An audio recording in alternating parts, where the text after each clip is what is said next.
Gutfield's going to push from 2. They've got to go. It's got throug's going to go to the keeper's end. He's got it. England have won the World Cup by the barest of margins.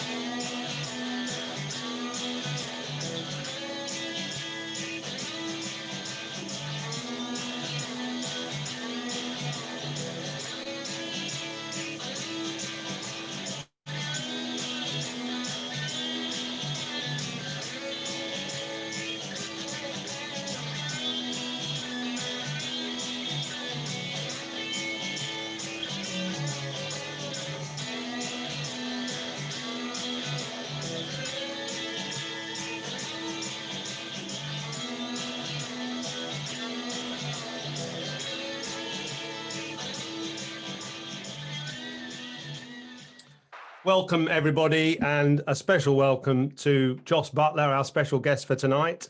We're all suddenly emerging on the screen. There you are, Jos. Jos, actually, where are you? I'm at Loughborough at the moment.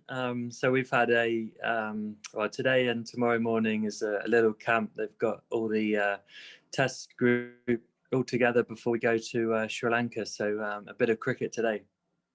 Fantastic. Amazing technology now, being able to play in a tent and stuff. And you can tell us about that, sort of playing on real grass wickets in the middle of December is extraordinary.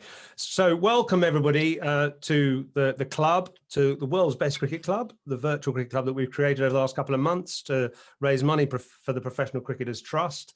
And welcome to everyone who's supported us over the last couple of months. This is the last sort of big event that we're doing before the break. So thank you so much for supporting us over the last couple of months. And we've raised somewhere near £3,000 now for the trust, which is great. And obviously we'll try and raise a bit more tonight. Simon Mann's with us, of course. And Simon, you and I have been sort of sharing duties on the different cricket that's going on from Australia. So you've been doing the Big Bash and I've been doing the Test match. Yeah, Big Bash underway with all sorts of new rules this year with, you know, a point for being ahead at the halfway mark, the 10 over mark. We've got the surge as well, the power play after the first 10 overs, and also the substitutions, which actually most sides haven't bothered with so far. But today, the sort of, you know, you've been working today on the first Test match between Australia and India. I watched quite a reasonable chunk of it. But one thing I wasn't sure about, and you can answer this, Jos, did India deliberately sit in, or did Australia make them sit in? So I think, yeah, I mean, I think it was a funny pitch, actually. I don't know, Jos, did you see any of the test today? No, I haven't watched any. Too early in the morning. I mean, it was a bit of a spongy, bouncy sort of pitch. And it looked to me as if Pujara was trying to play the kind of anchor role like he did in the series 2 years ago. And he just got stuck and didn't play any shots against. I mean, the bowling attack is obviously high class. You know, Jos has faced them. Hazelwood, Cummins, Stark to a lesser extent, Lyon. They don't give you a lot to hit, do they, basically? No, they're fantastic bowling lineup, and like you said, and I think Lyon plays a huge part in that as well. You know, he's a very even to right-handers, he ties an end up very well. And like I said, I saw the scoring rates are quite low, but like you said, a fantastic bowling lineup, and probably an Indian side that are just looking to get into the series and you know, try and think they.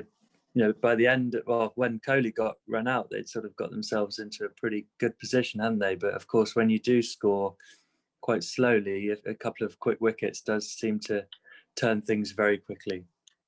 Yeah, I mean, they certainly lost their way. And in the end, I suppose the Aussies would consider themselves on top during the day.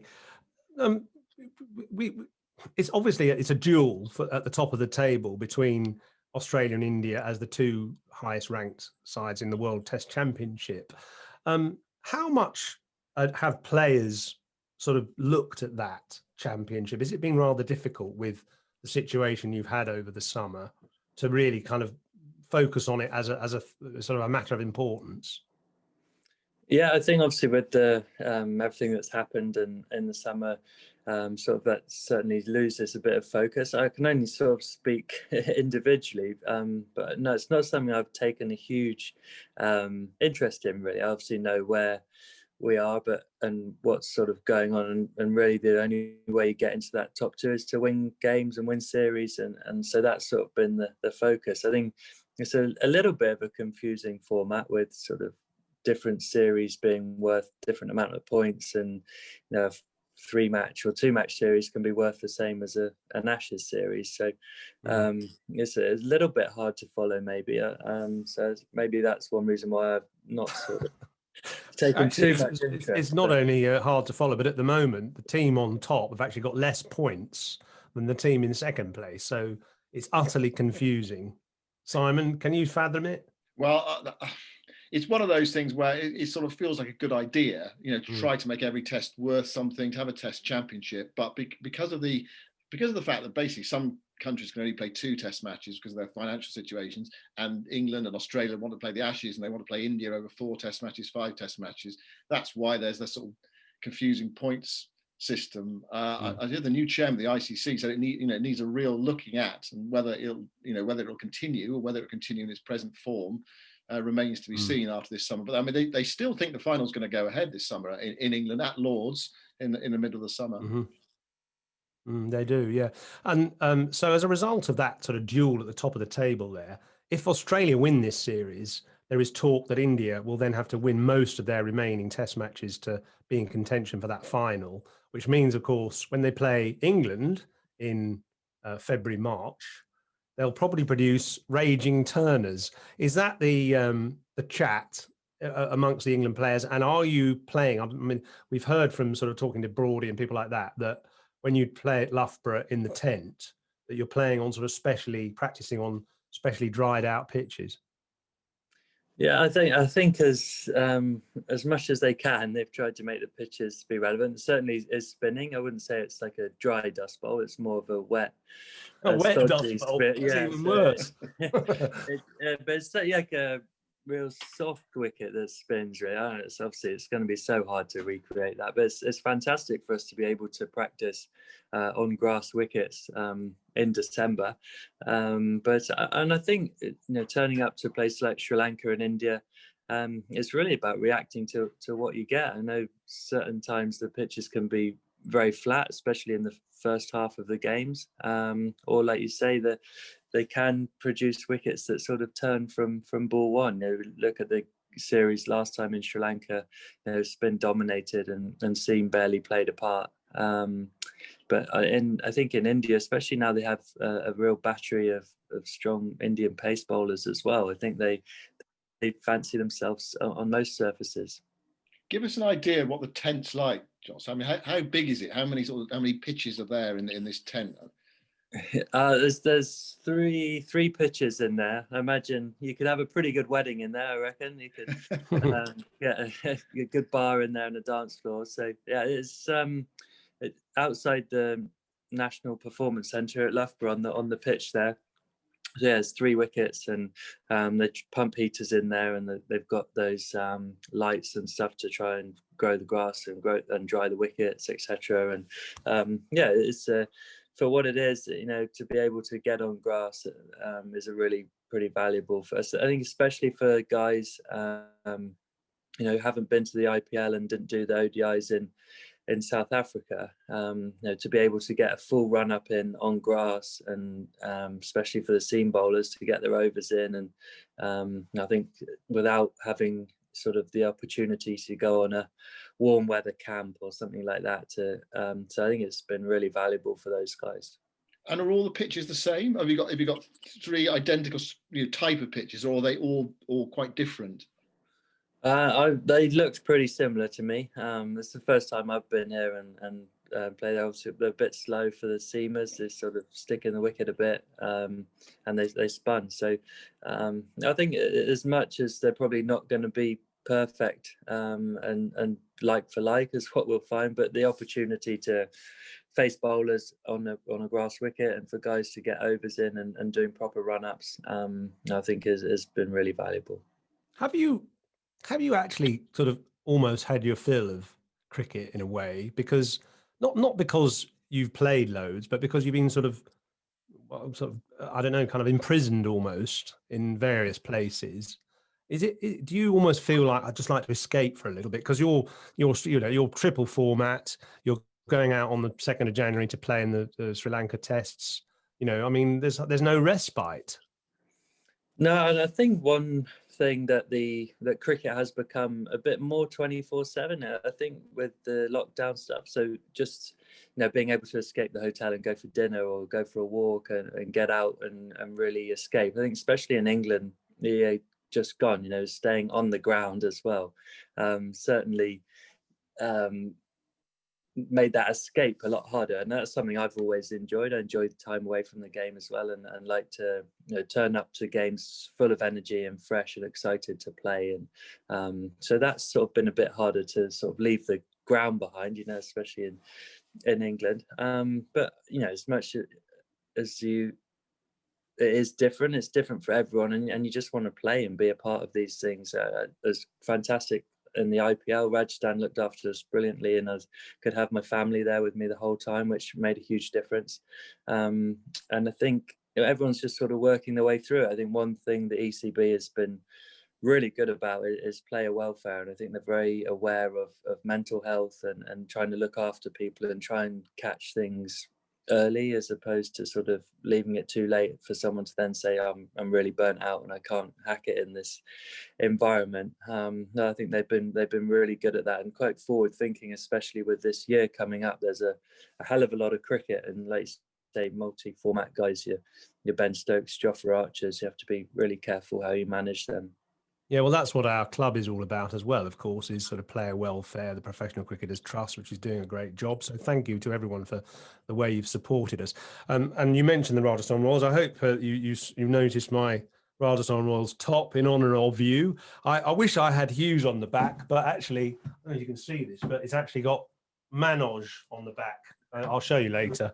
I'll probably get trapped with my headphones if I'm not careful. So Manoj is actually the owner of the team, and so he gave me his shirt for the night. So Rajasthan Royals, we'll talk a little bit about that in a minute, but I suppose we should just talk a bit about the World Cup.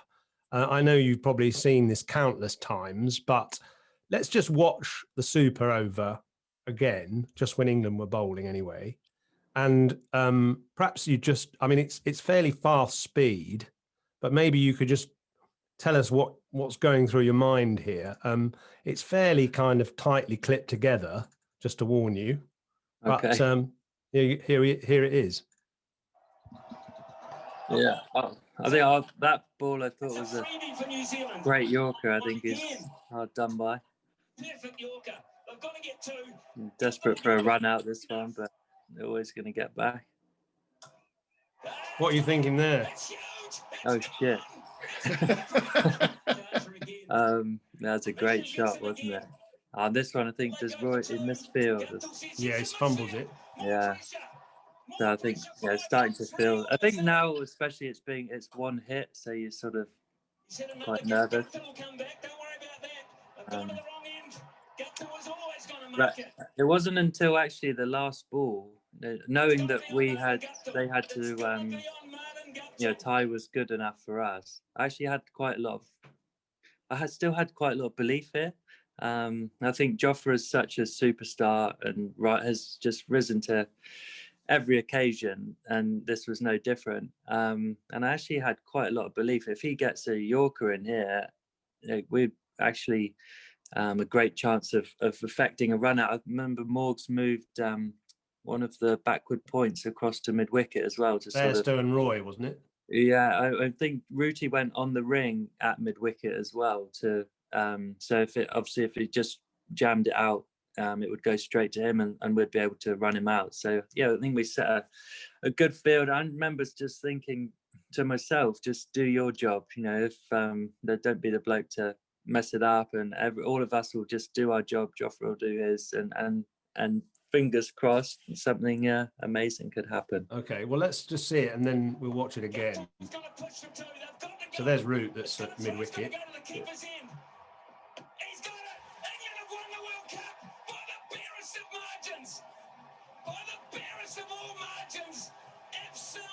Yeah, and I think this bit here is the best feeling you just ever have on a cricket field. You're just running around, just all your dreams have come true, and just pure elation and emotion. If I could relive anything again, it would be that 20-30 seconds just after we took the bails off. Funnily enough, I spoke to Owen Morgan today, and he said that the feeling then was a bit like you're a kid, say 10, and you're at the top of a hill, and you're on your bike, and you think, shall we go down this hill? Shall we try? This hill is the steepest hill we've ever been on. Shall we give it a go? And you're a bit nervous, but you then let go, and it's just this most sort of exhilarating feeling, and you want it to almost get faster and faster, and you sort of forget about anything that's gone before, I suppose. Let's just watch it back, that last moment again, just literally the last ball from this bit of fielding here. It's in slow motion. Talk us through it. Well, you know that we had plenty of time because it had gone straight to him. Lords is like a billiards table, so you're going to get a good bounce. And I knew you had a bit to do there, didn't you? A little bit. I had to jump around the stumps and get back, but knowing I had time, I think made me. And you're so, lots of people, after, like, what were you thinking? Were you thinking, what if I drop it? But as with professional sportsmen and people, when you're just doing your job and it's programmed into sort of, if it's not a World Cup final, it's actually a really simple run out. So you're just engrossed in the moment and so engaged in it. But then as soon as you hit those stumps, the realization of the consequence of what's just happened is amazing. Something Mark Wood said on one of these earlier evenings, Jos. He said the World Cup final. He said, it was a horrible day. It was up and down all day. It was tense. It was tight. I didn't really enjoy it that much. What was your experience of the day? You talked about the elation of that moment. Of course, nothing you ever do in your life will take that away from you. It's fantastic, incredible moment. And anybody who was there that day, they will never forget it, and it will stick in their mind forever. What was the day like though? Not too bad. I remember a bit of rain around as well in the morning. So that driving to the ground, that was a bit like typical England, our big day, and it's just started to rain. And I remember I felt like sorry, still there. So I felt like New Zealand's innings, like it was sort of it wasn't the most exciting. Not much happened. They didn't take too many risks. We bowled pretty well. And it was sort of not that exciting really, but I felt like we've done a pretty good job there. It's not straightforward wicket, but really confident we could score the runs. And then I think the tension started to come in with the bat. We were lucky first ball of the innings. I think it could have gone either way, that decision against Jace. And I think when I first started to panic a bit was when Ruti ran down at the Grandome and had the biggest swing I've ever seen him have on a cricket field. And he was my banker. This was made for him, this situation. He'll be 100 not out at the end of the day. But I think once you get in the middle, again, that's when you get some control and being able to affect the game, and that made me feel more comfortable being out there in the middle and just being part of that partnership. And I felt when I got out, I felt horrendous, and when you're watching in the dressing room then and you're kicking yourself for getting out and not seeing your team home, and that was awful.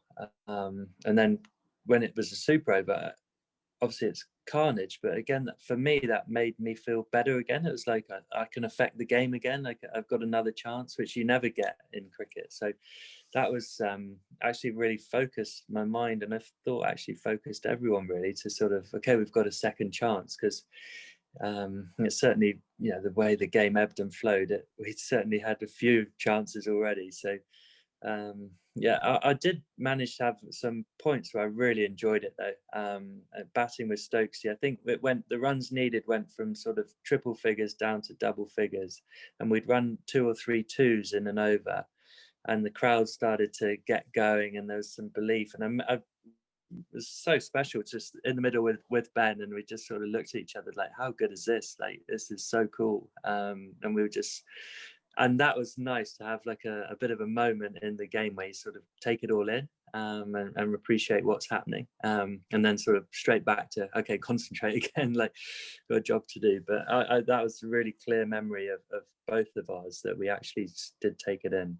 Sounds like you enjoyed the day a bit more than Woody then, from what you're saying. The Yeah. noise, I mean, the noise was incredible, actually. I mean, it was replicated at Headingley a few weeks later with Ben Stokes' innings, but I don't think I've ever heard Lords that noisy, ever. I mean, you're not even close.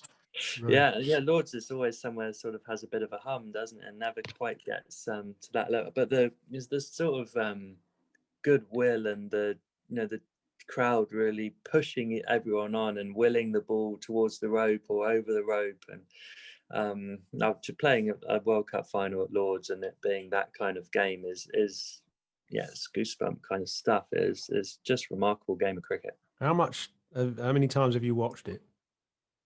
I reckon the next day about the thousand.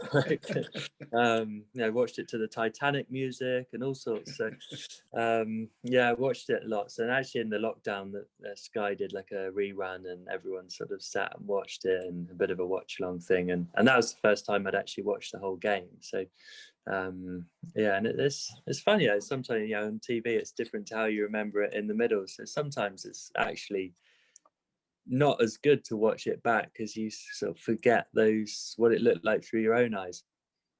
But that last moment, I suppose, must be an absolute thrill to watch back, and you're never in any doubt that you're going to catch the ball and destroy the stumps, presumably. Yeah, that's true. Yeah, it's nice to watch it back knowing that it went well. I remember sort of battling before the game really as well about sort of what if the next day doesn't go right, like how will I cope, and move forward. And we've all put so much into this, as every other team has as well, but it was sort of our time and it was meant to be. And so I was really battling the day before of what if it doesn't work out, and it's only after doing some interviews and stuff, people then start saying, oh, what if you dropped it, what would have and then you think, oh god, how would I live with myself? But luckily it didn't happen. So you were able as a team to kind of banish those negative thoughts most of the time, it seems, and that was part of the sort of culture almost.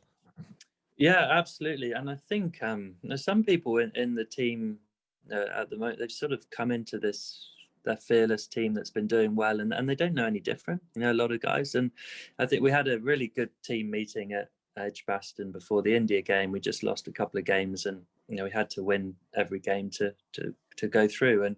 And I was sort of sat there thinking, I've got lots of inhibitions, I'm nervous, I'm worried about the consequences of but some guys in the room were just like, well, it's no problem, like we just win 4 games and we've won the World Cup, like we're the best team in the world, we're playing at home, why not? And I was sat there like, this is amazing that people genuinely believe that, and that gave me confidence to hear that. And it's actually, again, another favorite bit of the World Cup for me is the way Roy and Bairstow went out against India, and just in our time of biggest pressure we'd ever been under, and they just went out and just stayed true to exactly how we want to play our cricket and just smacked it everywhere. And I was just, from that moment, I felt like, what, if this works out or not, I'm so proud that these 2 lads have just gone and stayed true to exactly what we've talked about being a team for the last 4 years. Nervous? You suffer from nerves? Surely not. Where are they? I mean, come on. No, I think you never look nervous. No, not on the field, because you can do something. So it's more off the field. I just want to be able to have control, and on the field you have control. So that makes me feel calm. But yeah, certainly have some nerves away from the ground. Something Vic marked, I mean, he said to me a while back, you'll know Vic very well, of course, so your Somerset connection. He said that boy has got ice in his veins. Is that? I mean, is that how you feel on the field? That you always feel calm because you can affect the game, and you've got this memory of playing exciting innings and match-winning innings and winning games at the end. Is that how you always feel out there? I'd say I certainly feel pretty calm in the middle. I think certain games I've felt more nervous than others, but generally it's when I was younger, and it's sort of you're doing something for the first time. I think I've always enjoyed that challenge of being like being not out at the end is the greatest thing for me. You know, if you've seen your team home at the end and sort of finish the game, and like you say, when you are in the middle, I do find it calming that I can affect the game. I think my nature is sort of quite calm and quiet and sort of, and I think that reflects in my demeanor maybe when I'm batting as well. But at the same time, I feel like I have a good intensity that I need in international cricket, and that certainly brings it out. And you know, when you're in those environments, and I think one guy, you know, Owen Morgan was always someone I looked at when I first came into the England team as a guy I really liked. You know, he played all the shots. He did it a bit different. He did it his way. And talking to him very early on, you know, he said he just likes to take emotion out of the game. He makes better decisions without the emotion. Remains calm, and that really works for him. And I sort of tried to take a bit of that into my game. But I think the key to it really is really understanding yourself and knowing what the best version of you looks like in the middle. I think I watched a Virat Kohli, a very emotional cricketer, and that brings out the best in him. You know, you talk about sometimes on the field, you know, try not to get in a battle with him because it sort of gets him going, and that's what he wants. Whereas, you know, other guy, you know, Hashim Amla, he looks like he's, you know, just playing at the park with his mates and he's not really bothered, and that's his thing. So for me, it's been sort of working out what my best sort of state is in the middle and sticking to it. Well, you're a cold-blooded destroyer, basically, and I'm just going to illustrate that. Just to go to some of your, just a bit of one of your innings for the Royals this last IPL. I mean, just to set the scene, you're facing Andrij Notke, who was bowling well over 90 miles an hour. And I just think these 4 shots sort of encapsulate not only your range, but the calm way you just totally can destroy a bowler. So let's just look. It starts with this shot here, of course, which is the World Cup winning moment, which must have been an amazing thrill. But then from here, we go to Dubai. Oh, that's a shot. Oh, we've seen 2 shots this over. There's a change. It's Nokia replacing Rabada. And there's the answer from Buttler. That's a fantastic shot again. We've seen 4 shots from this pair that rank with any. Well, that's a gamble that's played off. Incredible imagination. That was the 94 mile an hour delivery. I think this is the fastest ball bowled in the IPL. And look what you've done to it. I mean, how do you do that? I don't know, a bit of practice, a bit of trust in yourself, a bit of nerve. Again, like that. And it just was a really exciting, and it finishes the over with him obviously knocking me over. I've left that out.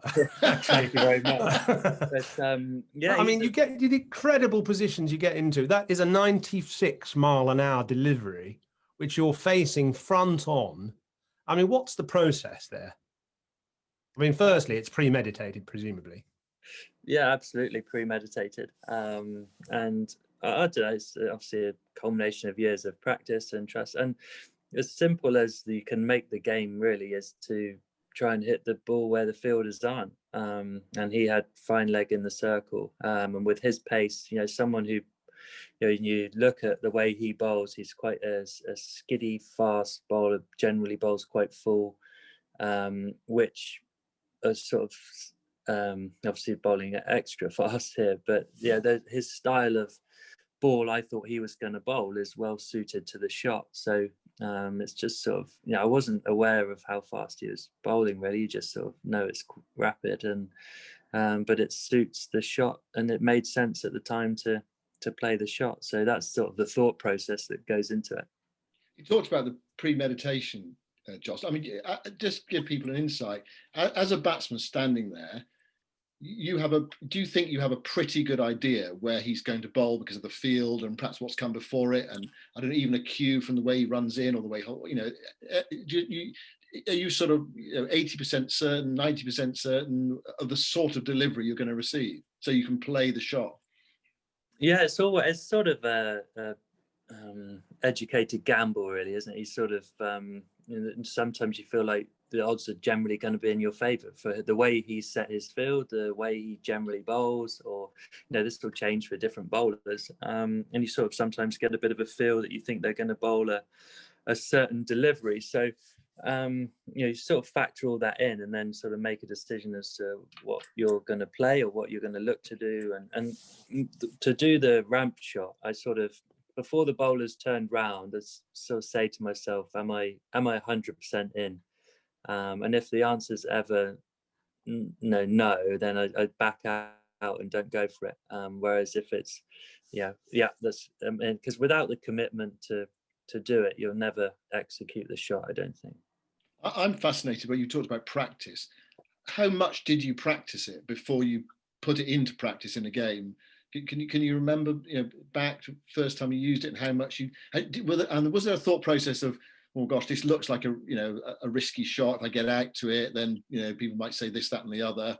So what was the thought process in the practicing and actually then going, right, I'm going to go for it in a game? Yeah, I think back to sort of Somerset Academy and sort of trying to be inventive, and guys sort of playing reverse sweeps and sort of paddles. I remember Dilshan doing it in the T20 World Cup in England, and I never quite wanted to do it in the style he did, but it was a great shot. It made perfect sense, and that's sort of how I then tried to develop it. And I actually, in Dubai, I played a few T20s for England back in sort of 2012, I think, and I actually got out twice to Umar Gul playing that shot. And I actually remember in the so I used to do team meetings after, and I think it was Craig Keyswetter, actually, obviously his teammate at Somerset as well. They're sort of he was charged with sort of reviewing the game and options and so. And he said, I got out obviously twice, and I was sort of thinking about it. Oh, maybe I should put that shot away. And he said, in that review, for you, Jos, that was, it's a great shot of yours. It's a great option. Just because you've got out, don't really like that. That's the way you've gone for it. And so that gave me some good confidence to sort of think, even when it doesn't come off, it makes sense. No one's ever told me to stop playing a forward defence, and I've got out to that loads of times.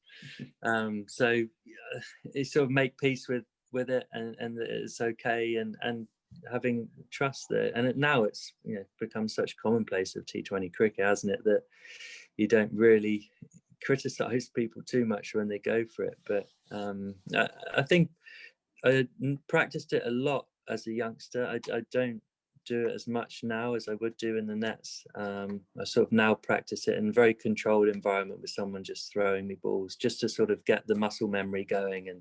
And now I sort of have enough trust in myself and back myself that when I need it, I can play it in a game. Where did you actually discover that shot from? And was it watching Dilshan, or was it even before that you found you could?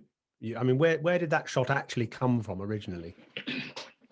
I think I sort of used to try and paddle sweep the seamers, and so Dilshan would be a big example of that. But I remember for me that playing it in that certain way I do, by getting front on and my head out the way, actually it was a T20 game at Sussex, and is it Robin Martin-Jenks or Robin Martin-Jenks? Was bowling, and he brought fine leg up. And for some reason, I just felt like I know he's still going to bowl length or like into the wicket. And how can I hit it over fine leg, the guy he's just brought up? So that's in my head. I was like, if I stay up tall and sort of get to one side, I can just sort of help it over fine leg. And it, it was lucky it came off straight away that time. And then that was sort of in my head then, okay, that's a great position to be in. And I like getting in that position because I feel like I can play that shot to a Yorker, a length ball, or a bouncer. So I have more get out of, if someone bowled a bouncer to Dilshan and he's down on one knee, you can't hit it. Whereas I feel like if I stay up on my feet, I can sort of adapt a little bit when the ball's coming down. It's innovation at work, undoubtedly. You are an innovator. And I know you admire A.B. de Villiers, who, you know, has obviously also developed these kind of shots and excels at them. Have you had a chance to talk to him about batting? Because I know a couple of years ago you were hoping to meet him at the IPL or something. To this IPL, you were all sort of bunched together. Have you been able to exchange ideas at all with him? Yeah, actually, I've managed to sort of get to know AB a little bit, and on a level where I could message him or something like that. So that's been great, and he's been fantastic to when I've had a chance to ask him a few cricket questions, to sort of give his view on things. I actually more ask him about Test match cricket really, and you know, obviously he's such a fantastic Test player as well. And one thing I love about AB de Villiers, I think, is if I could have a setup of someone before the ball's even bowled, I think his head is in a perfect position. His feet are in such a great position. I just love his setup, and that's sort of something I'm always sort of looking to try and imitate a bit, and that's sort of where I'd love to be able to get to. So I asked him quite a lot of questions about his setup, and then I also think, as much as talking to people, the best way you can learn is just watch people. So whenever he comes into bat, whether it's a Test, an ODI or T20, I love watching. There's certain guys around the world who I'm very drawn to watching them play, and I feel like I love just watching, and then trying to imitate them as you would as a kid. Yeah, and IPL is brilliant for that, because you get to see guys so close up, whether it be in your own team at the nets, guys you wouldn't usually see, or you could even be training sometimes at the same time as say Bangalore, and you could see that Kohli and de Villiers are in the nets. I'm just going to wander around and just watch them and see what they do, and that is just, for me, is as good as talking to people, is just to sort of watch them go about their business. That must be weird that if you're playing against him, you almost want him to succeed, to see how well he does. At the same time, you don't want him to destroy your bowling attack. So yeah, I actually remember. Well, I think he destroyed us this year, and I was running to long ons, and I saw they needed 36 off 2 overs, and actually, and you know, he's that good. I actually thought, God, they could win this with an over to spare, and he did. Yeah.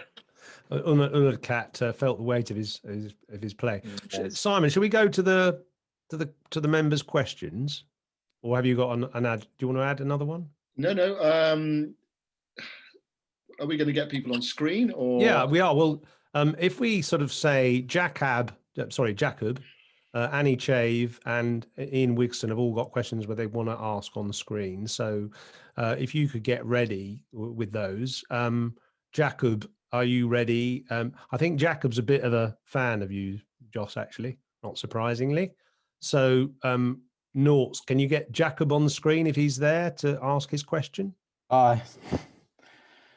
Yeah. Hi.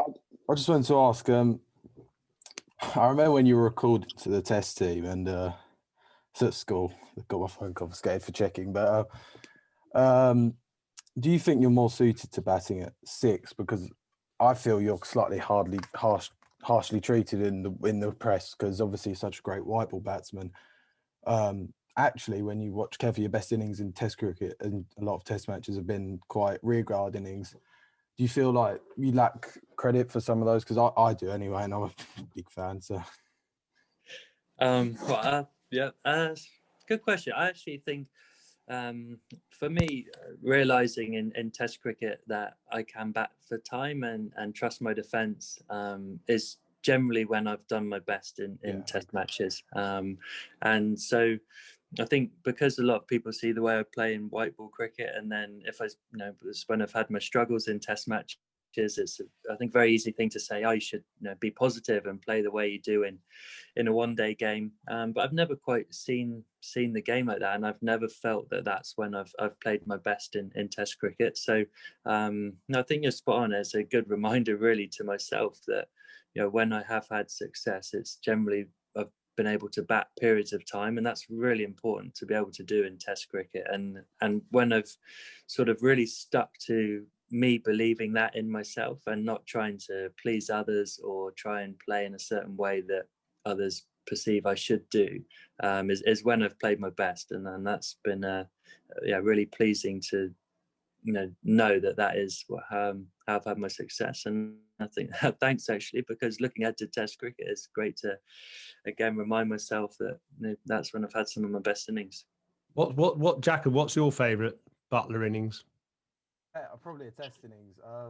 Slightly. I was actually watching on my phone in Poland on an apparent holiday just before going to the airport for his first 100. That was good. So that was a Trent Bridge one. Yeah, and then the Jos Buttler one, I was meant to be playing a game against our biggest rivals, and I dislocated my finger the day before. That saved me from having to go and play, and I got to watch the 100, which is odd. Right. The Okay. flipping rain though was terrifying me. It kept going on and off, and I was like, just get it. Yeah. What's your favourite innings, Jos? Have you got one?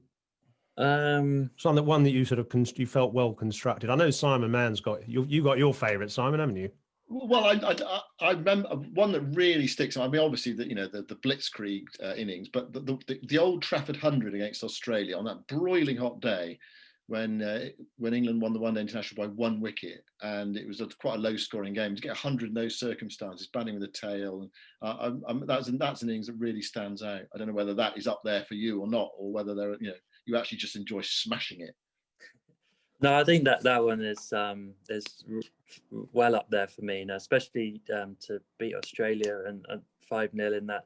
And I think that was, if I sort of really think, that's when I was batting my best, the best I've ever felt in the middle. I felt so in control of everything I was doing. That was sort of for a little bit of a prolonged period of time after the IPL there, the best I've ever felt walking to a crease. And that day was really the culmination of it all. Like at the best I'd felt, I just felt so in control. So yeah, and to win in those circumstances and by 1 wicket and not out at the end, a great knock. And I think from this summer, I loved the Test match against Pakistan at Old Trafford. Putting on a good partnership with Wokesy and being more aggressive and trying to just play quite a few more shots against the spin and stuff. That was a fun innings and a fun partnership, and again resulted in a win. So whenever they result in a win, they genuinely feel the best.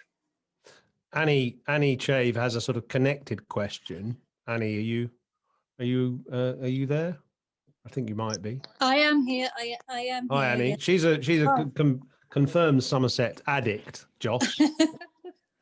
I am, but I'm also a Jos Buttler addict as well. So I've been watching you for 100 years since you began at Somerset. So, and I know what a fantastic player you were right from the beginning. But I know that I've argued many times across social media about you being a red ball player as well as a white ball player. So what I want to ask you basically is, people say you're a white ball player, but I know that you also are a red ball player, but how do you prepare differently for each format? What's different in that, and how do you feel you're a both format player as well?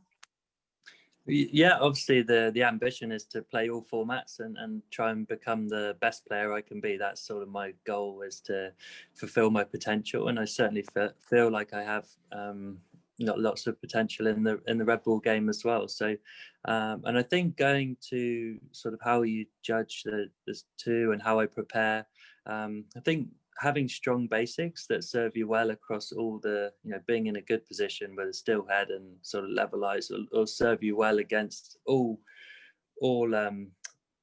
formats. But it's more about changing game plans and trying to commit to game plans. And I feel like when I have that real trust in my game plans, for one day cricket, it always sort of rolls itself out by looking at the scoreboard, and it's much more immediate, which I've certainly found easier to sort of read sometimes. And then again, coming across to a test match, when it's sort of, if I can work out a game plan that I feel very comfortable with for those certain conditions on that day, and then I'm disciplined to stick to it, I feel like that's when I do my best. So a lot of the work really is in your head and working out how you're gonna impart your skills best on that day and against certain bowling attacks in certain conditions, and having a disciplined game plan. Okay, so the fuck it on your bat, that's just, you know. Yeah, if I'm confused, I just come back to that. Yeah. Which is most of the time. But that's a good question, actually. And I suppose I've always remembered Mark Ramprakash. Now, I played with him a lot, and I always felt he had almost too many shots at his disposal. So sometimes it's worse. You know, you compare, say, a Cook to a Ramprakash. Cook had 3 shots, but he knew, you know, in each situation which shot to play. Whereas the more shots you have, the more uncertain you can be, unless, I suppose, so you're saying that your clear game plan is almost the essence of it. If you've got that versatility, which you have, you've got to be very clear about which shots you're going to use on a particular day in a particular format. Yeah, I think that's spot on. Like you say, there's some guys who their game plan is very clear and it's very similar in all situations and conditions, because not that they're limited in certain ways, and that sort of rolls out their plan for them. So that's why I think it's, you know, amazing how, you know, you watch. I know people talk about Sachin Tendulkar's innings was it in Sydney, where he said he's not going to play a cover drive Against Shane Warne. Yeah, you know, it's amazing skill to have all the shots, and to just select a few, and because, you know, it's so ingrained in you usually as well that someone puts the ball in a certain area and you react in a certain way. So to be able to shut up shop in certain ways and I'm going to play this shot, say, but that's certainly when I've had my best times. And even I feel like sometimes I play my best in test matches when I'm sort of just looking to leave every ball. You know, it's like, it's sort of, can I leave this one, and that's my focus, and then naturally you sort of hit the ones that you have to hit. So I think that's is understanding how you can put that in, but also I enjoy having all the shots. You know, that's you know, you want to enjoy your talent and have the options to, especially in T20 and one day cricket, to enjoy them. Jenny Heald, she's too shy to come on screen. She says, I've not contributed to this group before, but enjoyed hearing the exchanges. My question for Jos, what is his experience of the team's biosecurity bubbles? Does he think the restrictions have an impact on players' performance? I'm not sure, to be honest. So, yeah, good question. Maybe over a bit longer time we might be able to find out. I think one thing that is probably the biggest disappointment of the bio bubbles is there's just less emotion in the game. I think crowds create such fantastic emotion. I think the quality of the cricket, you know, really has been fantastic. You know, I think just guys who just want to be the best they can be, just naturally, and it's sort of a bit of a throwback really to why you started playing the game. You just love it, and you're just competing against people. So I think some players may have found it harder than others. Certain players are, you know, sort of those guys who really rise to occasions a lot of the time, or crowding against them, and it seems to work for them. So maybe you just don't see that bit as much. But I think the big disappointment as well, like you look back at the summer just gone, you know, Broad and Anderson going to 500 and 600 wickets, you know, respectively, and not being able to really enjoy that with a crowd, or the crowd to show them their appreciation. It's been the disappointment. But I think the quality of cricket, I think people have, you know, the people you'd expect to perform have performed, and that's how I found it, really. Do you ever get angry? I mean, you know, you always look so calm, so cool. But what makes you? Does anything make you really kind of cross, really angry? I mean, I was going to say, I won't embarrass you by playing this clip, but somebody sent me the clip of you keeping wicket to Vernon Philander. Yeah. Oh, no, I think I get to a point sometimes to have a bit of red mist. I think it used to, it would always be in the warm-up football games we used to play. That was where, I don't know, playing football turns me into a bit of a Roy Keane sort of, and sort of, yeah, I get plenty of, I think just very competitive is the word, but yeah, I can get quite red mist on a football pitch. You don't like losing those games, do you? No, it sort of ruins the whole. Well, if we don't play anymore, but if you lost the football warm-up game, I'd have to sit down for an hour to get over it before I could do any cricket. Yeah, here's one question from Alex Gaber, which just caught my attention, and then perhaps we should go to the quiz to end things with Jos. Alex Gaber said, "Did you have?" I was just thinking about the Kohli and Rahane incident today, where Rahane ran out his captain. It was well set. Yeah, I mean, it's an incredible incident, really. Yeah. Alex Gaber said, "Did you have words with Ben Stokes after he ran you out at Headingley, or was it all forgiven after his innings?" Yeah, I think I could forgive him that way. Actually, obviously seeing him for the first time as well, I was just so, as we all were, in awe of what he'd just done and amazed. And I actually think the first words he said to me were, "Oh, I'm so sorry for running you out." But I don't give a shit. You just played probably the best Test innings ever. So yeah, he was aware of it, even in that, having just played that innings. But no, I think it was a show. I don't know. It was just part of the day, and it was. I think we all just witnessed such a ridiculous innings. It was awesome. 2 in 1 summer. I mean, it's incredible, isn't it? Really, Headingley and Lords. I mean, we saw Lords there a few minutes ago, and then Headingley a few weeks later. I mean, you wonder what we've got left for us in the rest of our lives after that sort of drama, really. Yeah, that's right.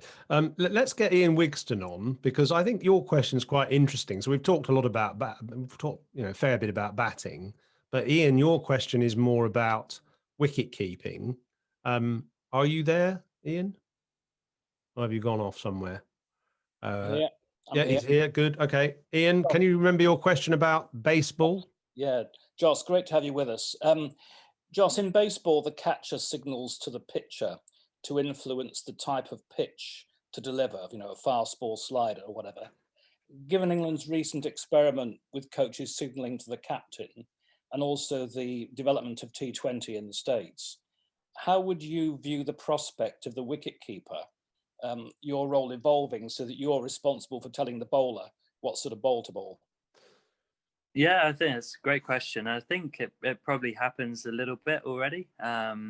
Certainly with, if you have a good relationship with a bowler, and you can, even just through sort of eye contact, you can give some signals as to what I think is the best ball to bowl now, or you've got to be a little bit careful with the non-striker as well. You can see that the guy who's on strike might not be looking, but if you're saying hit him in the head and the other guy's looking at the other end, then might give it away a bit. You can tell him. But no, I think as a wicket keeper, you're obviously in the best position to sort of see what's happening, and the more experience you get, and you might have played with or against someone a lot, and you can impart sort of, I feel like he's sort of looking for this shot, or he's looking for you to bowl this certain ball. So to try and give a signal, and even maybe to Morgs, maybe if he's at cover or something, you can sort of pass a message, a bit Chinese whispers maybe, but it certainly is a part of the game a bit already, I feel, with trying to, especially when you have good relationships with the bowlers, to be able to try and give them that information. Can you pick up from a bowler when he's going to do something? Because Paul Downton kept wicket to me, and he could always tell when I was going to bowl a slower ball halfway through my run, and I wasn't conscious of anything different that I did, but he could pick it up. So are there bowlers that you can sort of see signals from, signs from? I think so. The more you keep to certain people, naturally they maybe do something a little bit different, or you get a feel for, I always feel like bowlers run in faster as well when they're going to bowl a bouncer or something like that. So I think you build that relationship with an understanding of the more you can sort of keep to someone. But and as well, I think you always, Paul Downton probably only tell you about the ones where he got it right. He probably doesn't tell you about the 50, 500 other times where you thought you were going to bowl a slow ball and you didn't. So there's a bit of catch-22 in that, I think. Okay, fair enough. Shall we do the quiz, Simon? Yeah, I think so. I think, we will do the quiz. Let Jos go. Thank you very much for his time.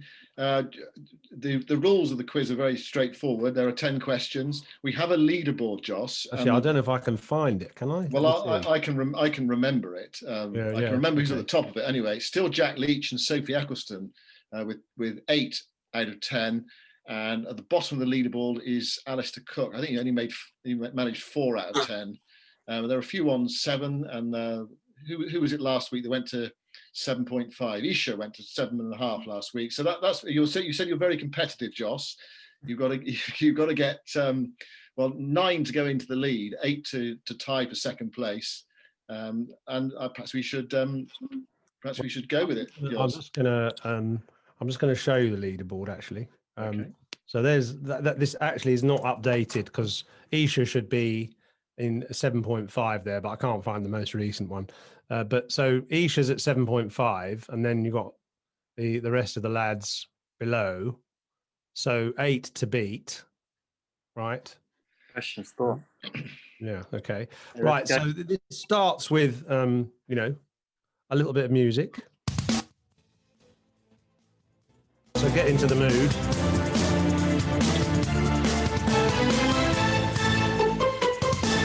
And you've got 10 questions, and if you get it wrong, you get a.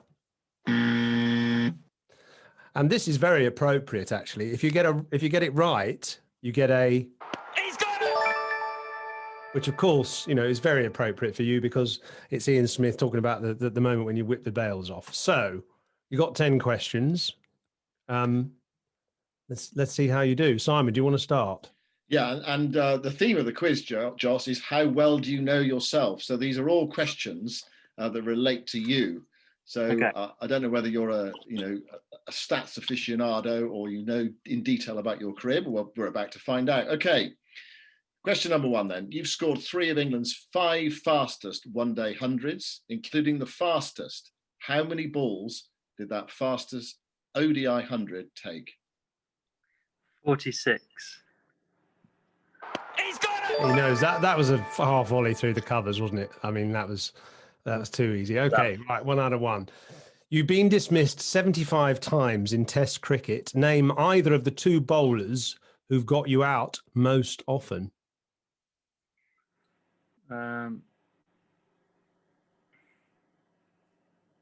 Nathan Lyon? You sure? Don't know. I feel like he got me out a lot in 2015. Actually, it's just trying to think who I've played against a lot. I don't know. Did you say 2? No, well, you can just have one of the 2. There are 2 one that are of equal. the 2. One of the 2. Oh, I'll go for Nathan Lyon. Incorrect. Pat Cummins and Ravi Jadeja have both got you out 5 times. 1 out of 2. Question number 3. Who was your first Test victim as a keeper?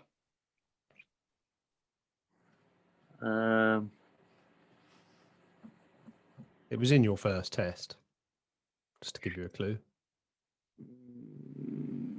Murali Vijay? Is that your final answer? No, it's not right. I can see him going for the buzzer. Well, I've got 2 buzzers. You can't tell which buzzer I'm going for. Yeah, I'll stay with that, but it's probably wrong. It was Cheteshwar Pujara. Yeah. 1 out of 3. You're Who struggling bowled here. Who bowled it? Broad. Right. Question 4. How many did you make off how many balls in the World Cup final? 59 off 60 balls. Very good. He's got it! You got it back. 2 out of 4. Right, question number 5. Who got you out on your first class debut in September 2009? So your first match for Somerset in the Championship is in September 2009. Who got you out? Glenn Chappell. He's got it! Very good. 3 out of 5. Question 6. Against which country do you have the best Test and one-day international batting average? So it's the same country that you average your best Test average and ODI average is the best for both. I think that'd be Pakistan. He's Very got good. it! Do you happen to know what your average is against them? Probably not. It's a bit of an No. Alex question. Pakistan 51 in Tests and 65 in one-day internationals. Very good. 4 out of 6. You're not out. Yeah, a few not outs. Well, red inkers. You're a red inker man, aren't you? Right, here's a question that, I don't know about this one. Number 7, how many one-day international batsmen have a better strike rate than you. I'll give you a little spread on this. Is it 1, 2, 3, or 4? Is there like a minimum run score? Yeah, but basically they're top players, regular players. It's not a trick question. 2. Who are they? Russell and Maxwell. Very good. Oh, he's becoming a bit of you're becoming a bit of a cricket badger here. I thought that question would sort him out, but 5 out of 7. 5 out of 7. Right. Question 8. So if you get these 3 questions right, you're top of the leaderboard, joint top of the leaderboard. Okay. Have you got more one day or first class hundreds? So 50 over or first class? Which format do you have more hundreds in? 50 over. And how many is it?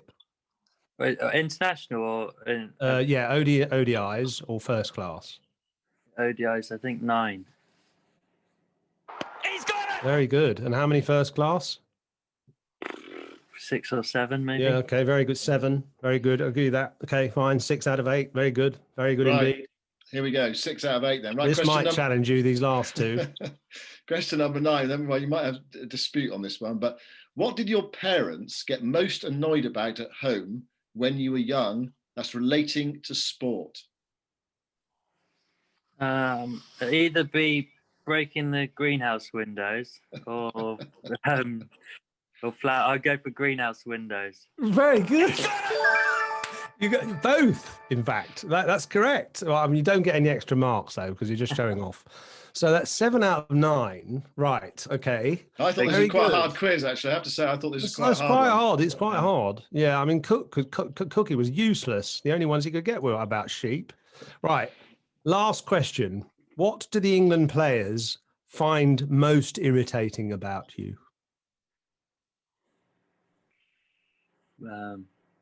Think carefully here. What do they find most irritating about you? You've got to kind of almost, sit beyond yourself and look back at yourself in a way. Yeah, try, but without being I don't know, that I'm always calm or something. I don't know. No. Not quite. A little bit more about your character. Something about your character. Too quiet or something. No, I don't know. What do you reckon, Simon? I don't think we can give him that. No, I mean, it does mean you have to put your modesty away a little bit on this answer. It's a tricky question to ask, really. Yeah, it is a tricky question to ask. The answer is the fact that you're good at everything, even chess. Even after and in the end, the actual answer is there is nothing irritating about you, and that is irritating. Well, I'm sure that a lot of people will probably disagree. Well, I've asked a few, and I've tried to get some dirt on you, and I can't find any. So I'm afraid I don't know. Do we give him half a point for that? No, we don't, do we? No, I think it's 7 out of 10. That's a very solid 7 out of 10. I'm afraid it was a cryptic final question, but we had to ask you one that was tricky. Very good. 7 out of 10. Very good.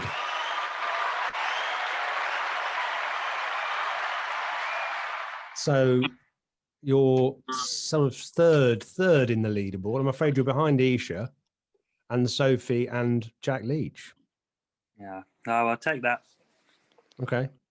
How are we finishing this, Simon? One more question, maybe? Well, I don't know what we could do. Yeah, I think we'll let Jos go. We really should let Jos go now, but perhaps just look ahead, really, Jos. I mean, I remember Darren Goff saying he prepared for a tour of Sri Lanka by going in a sauna with all his clothes on. I don't know whether he was being serious or not, but I mean, it's actually not bad preparation for a Sri Lanka tour. I mean, does it feel like there's quite a tough winter ahead, and difficult conditions, and how do you prepare for going from the English winter, the middle of the English? I know you've been at Loughborough, but that sort of physical aspect of it, going from the middle of an English winter right into the furnace of Sri Lanka, and also a different situation this time because of the sort of biosecure nature of it. Yeah, and I think you've got an advantage, obviously, if you're one of the players who's been there before and you know what to expect and you know how the heat is going to affect you. That, you know, you spend the first 3 or 4 days talking to each other going, God, how hot is it? And how hot is it? Whereas obviously if you've been there and experienced that, that's advantageous. And I think it's an understanding of what it's going to be like. You know, it is going to be hot and uncomfortable. And at times when you're batting, you feel, you know, to find your concentration again, you know, when you're sort of getting tired and hot. And so understanding that's a little bit what it's like. And also, just the, you know, the rhythm of the cricket is a bit different in the subcontinent sometimes. So especially when there's a lot of spin bowling, you know, going on, you know, it's that quicker pace. You know, get used to Test cricket sometimes being very slow, and every ball is a big event with over rates of sort of 12 or 13. So yeah, just having an understanding. I feel fortunate to have played Test cricket in Sri Lanka before and sort of have an idea of what it might be like. And then it's your preparation as soon as you get there is vital, really, to get sort of acclimatized as quick as you can. Right, Jos. Norts, you had a question quickly, didn't you? I don't know if you still want to ask it. If not, we can kill it off. Oh yeah, look, I'm the only one. I'm the only one around here who got the memo about dressing for Christmas, didn't I? Yeah, we can't even see you either. All right. Where are you? There you are. Right. Coming down. Very good. Very good. Well done for that. Good effort. Yeah, there you go. Good effort. Right. Hello, Jos. Hello, guys. I'm asking this actually on behalf of my sister, who's a big fan of yours, but too shy to come on screen. So she said, if get the chance, can I ask Jos this?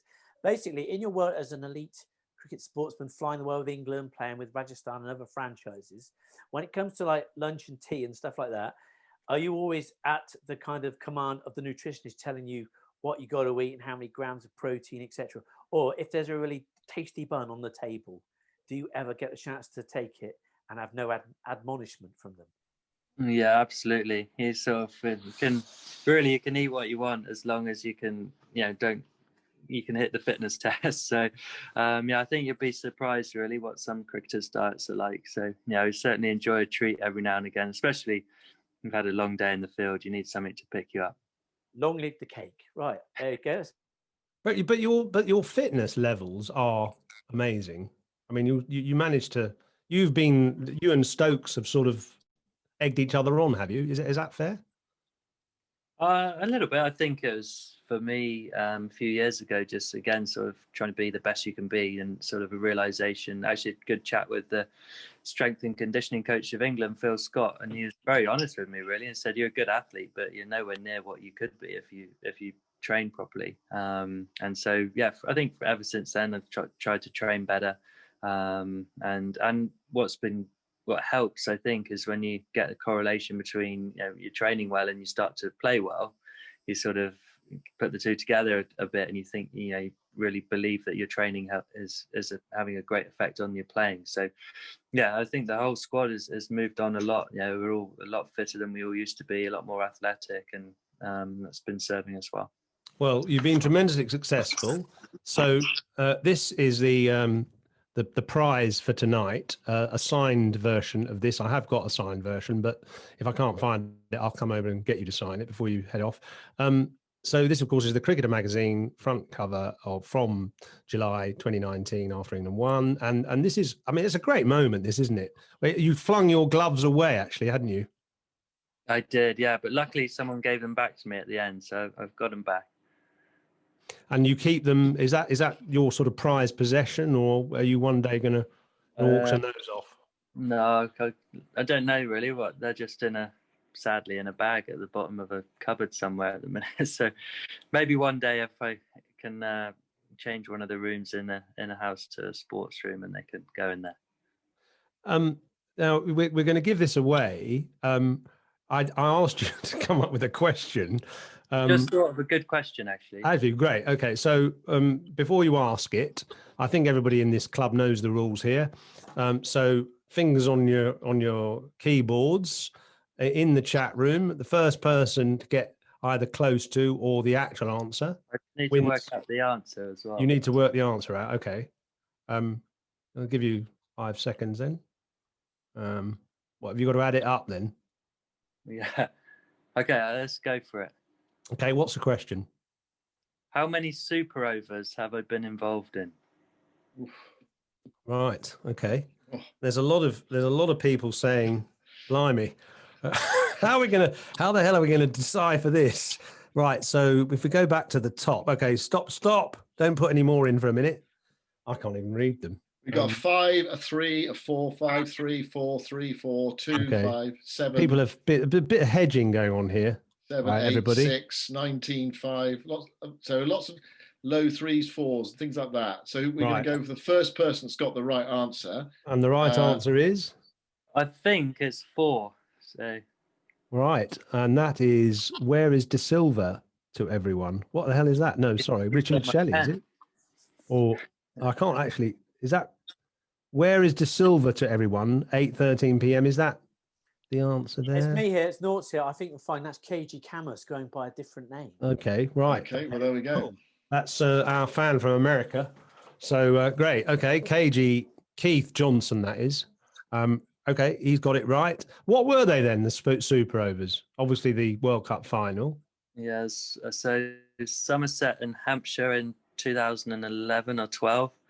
One for Mumbai Indians, one in Sharjah against Pakistan, and then the World Cup final, I think. Okay. And what are your plans for Christmas? Are you actually going to be able to have a family Christmas? Very low key, yeah, family, and looking forward to it. So thanks very much for having me on, and enjoyed it. I'm sorry about the result of the quiz in the end and the tricky questions, but well done.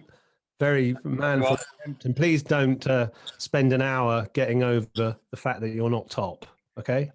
Okay. Have a great Christmas. Cheers. Great. Thank you very much, Cheers, Jos. Jos. Well Brilliant done. effort, and good luck with everything in the new year. Many thanks for your time. Good night.